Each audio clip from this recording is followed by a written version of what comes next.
Tonight, we expose one of India's most brazen financial frauds, a case where YouTube celebrities with millions of followers became unwitting accomplices in a 500 crore Ponzi scheme, where guaranteed returns masked a classic pig butchering scam, and where payment gateways allegedly violated Reserve Bank regulations to facilitate fraud at industrial scale. Picture this. February 2024. A new investment app called Highbox launches in India, promising something too good to be true: guaranteed daily returns of 1% to 5%, translating to monthly profits of 30% to 90%. But what makes this different from countless other scams? This app is promoted by India's biggest YouTubers: Elvish Yadav, Big Boss OTT winner with millions of subscribers, comedian Bharti Singh, and at least 9 other major influencers who tell their young, trusting audiences that Highbox is a legitimate wealth-building opportunity. Within months, over 30,000 people invest their life savings. Initial withdrawals work perfectly, building confidence. Then in July 2020, for barely 5 months after launch, Highbox stops all payments, citing technical glitches and GST complications. The app disappears. The Noida office shuts overnight. 500 crore vanishes into thin air, leaving devastated investors and serious questions about influencer accountability, payment gateway negligence, and whether India's digital infrastructure has created the perfect environment for mass fraud. The Highbox app launched in February 2024 with a compelling proposition. Unlike most investment platforms that warn returns are not guaranteed, Highbox brazenly promised 1% to 5% daily returns amounts that would compound to 30% to 90% monthly profits. For context, India's most successful mutual funds average 12 to 15% annual returns. Fixed deposits offer 6 to 7% yearly. Even the stock market averages 12 to 15% annually. But Highbox was promising these returns monthly, a mathematical impossibility through legitimate investing. When someone offers guaranteed returns in the stock market, it's a very obvious red flag, noted financial analysts. But what if they promise you the possibility of believably high returns, say 1 to 5% daily? Chances are you'd be less likely to suspect something is amiss. The app marketed itself as a mystery box shopping platform combined with investment opportunities. Mystery box shopping, where customers purchase packages with undisclosed contents, was a trending e-commerce concept, lending Highbox surface legitimacy. What separated Highbox from typical Ponzi schemes was its marketing strategy: recruiting India's most popular social media influencers to promote the app. Delhi police identified at least 10 influencers who actively promoted Highbox on their platforms. Elvish Yadav, Big Boss OTT winner, YouTuber with massive following; Bharti Singh, famous comedian and TV personality; Harshlim Bashia, Bharti Singh's husband, TV host; Saurav Joshi, popular vlogger; Abhishek Malhan and San, comedy YouTuber; Purav Jha, content creator; Lakshay Chowd, Harry YouTuber; Adarsh Singh, influencer; Meet content creator; Dilrai Singh, Rawat, YouTuber. These weren't obscure accounts.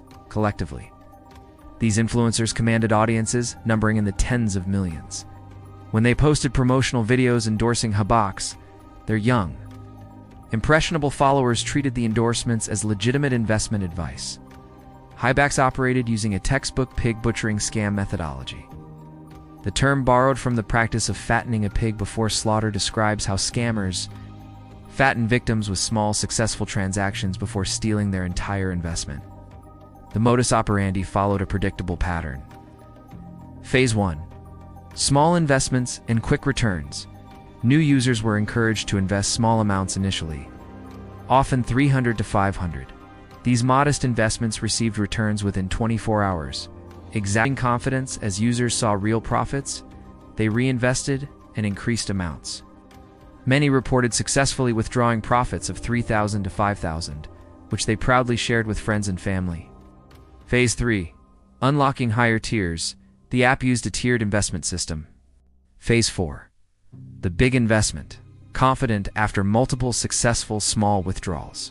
Users made substantial investments: 35,000, 1 lakh, even larger sums. Phase 5. The trap springs. Once users made large investments, withdrawal requests were denied. Customer service cited technical glitches, server issues, legal troubles, and GST complications. Phase 6. Total loss by July 2024. All withdrawals stopped completely. The app continued operating but refused all payment requests. Mukul, a 21-year-old accountant from Patadi, Gurgaon, epitomizes thousands of Highbox victims. Working at a private company in Mumbai, he dreamed of building wealth for a promising future. I got to know about this app through a friend who assured me of exorbitant profits, Mukul explained. Initially, I invested $300 and earned a profit on the same day. Confidence built. Mukul invested $35,696 in August 2023. Immediately, the app restricted my withdrawals, he said. On some occasion, they said there was a technical glitch. On other server issue, his friend who recommended the app lost approximately 1 lakh. Both filed complaints on India's national cyber portal, joining thousands of other victims. The Mastermind, Sivaram, and the South Asian Network. The Delhi Police's Intelligence Fusion and Strategic Operations IFSO unit identified the alleged Indian mastermind. J. Sivaram, also called Jaraman, a 30-year-old Chennai resident. Sivaram was the sole director of Sutrula Express Private Ltd., a company incorporated in November 2016 that served as Highbox's legal entity. He had opened for bank accounts through which the entire 500 crore was channeled. But police believe Sivaram was merely the Indian front for masterminds based elsewhere in South Asia. According to investigators, 2 South Asia-based conspirators made an initial investment of 25 lakh in the app, then invested another 1 crore to build momentum. Sivaram opened bank accounts. Around 50 people worked in his company. He even got office spaces leased in the company's name. He was the front for this scam. The brains behind it are the ones settled abroad, a police source revealed. The scheme was allegedly hatched in December 2022, over a year before the app launched. This indicates extensive planning and preparation. Highbox operated from offices in Noida, Uttar Pradesh. When police pressure intensified in mid-2024, the companies behind Highbox shut down their Noida office before disappearing.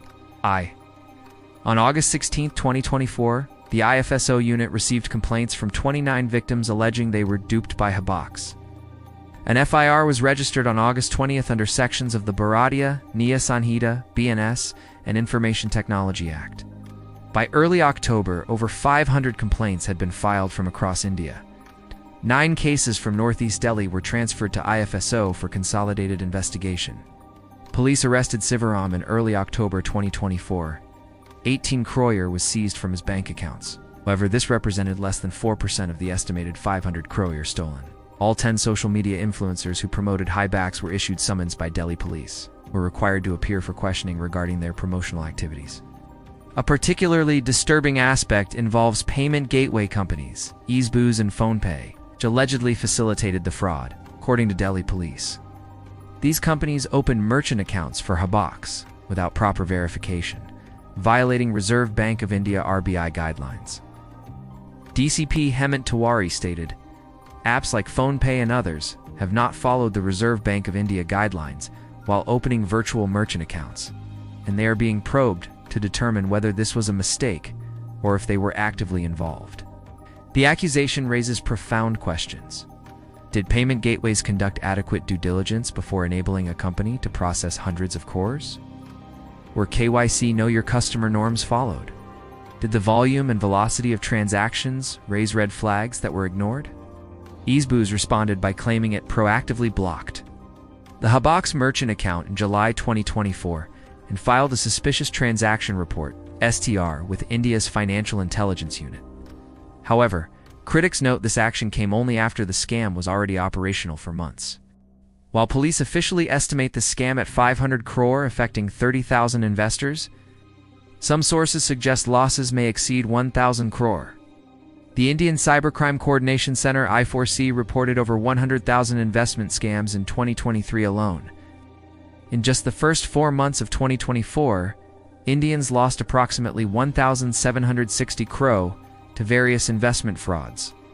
The Highbox case represents India's evolving fraud landscape where digital payment infrastructure enables rapid fund movement. Social media influencers provide legitimacy. Young, financially inexperienced audiences trust celebrity endorsements. Regulatory oversight lags technological. Influencer accountability. The summoning of celebrities like Elvish Yadav and Bharti Singh raises critical questions about influencer responsibility. Were these influencers knowingly complicit in fraud, or were they themselves deceived? They conduct due diligence before promoting a financial product to millions. Should they face criminal charges or merely reputational consequences? Indian law currently lacks clear frameworks for influencer liability in promoted scams.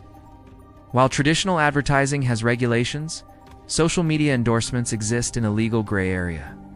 The case has sparked debate about whether influencers should be held financially liable for compensating victims when products they promote turn out to be fraudulent. Habak succeeded because multiple institutional safeguards failed simultaneously. Payment gateway failure. Companies processed hundreds of crores without adequate verification. Regulatory gaps. No agency monitored an app promising 90% monthly returns, mathematically impossible through legitimate means. Social media platforms. YouTube and Instagram allowed promotional content for unregistered financial products without warnings. Financial literacy. Victims lacked basic understanding that 90% monthly returns are impossible. Enforcement delays. Despite early complaints in August, major action only came in October after 500 crore was already stolen. The highback scandal forces us to confront uncomfortable realities. In an era where influencers shape financial decisions more than financial advisors, who bears responsibility when those endorsements lead to fraud? Should celebrities face criminal prosecution for promoting scams, even if they claim ignorance? Can payment gateways be trusted to self-regulate, or does processing 500 crore for a 5-month hold app, promising impossible returns, indicate active negligence or complicity? Most troubling, if over 30,000 educated Indians, many young professionals working in cities, fell for such an obvious mathematical impossibility, what does this reveal about India's financial literacy crisis? The masterminds allegedly remain abroad, beyond Indian jurisdiction. Sivaram sits in custody, but he's merely the face of an operation controlled from elsewhere. What do you think? Should influencers who promoted Habaks face criminal charges, or just civil liability? Payment gateways like PhonePe and Easeboo's complicit, or merely negligent? And how can ordinary Indians protect themselves when even celebrities endorse sophisticated frauds? Share your thoughts in the comments below. If this exploration of the highbox scam where trust in influencers became a weapon for financial predators disturbed you, hit like, subscribe to Silent Conspiracy, and ring the bell.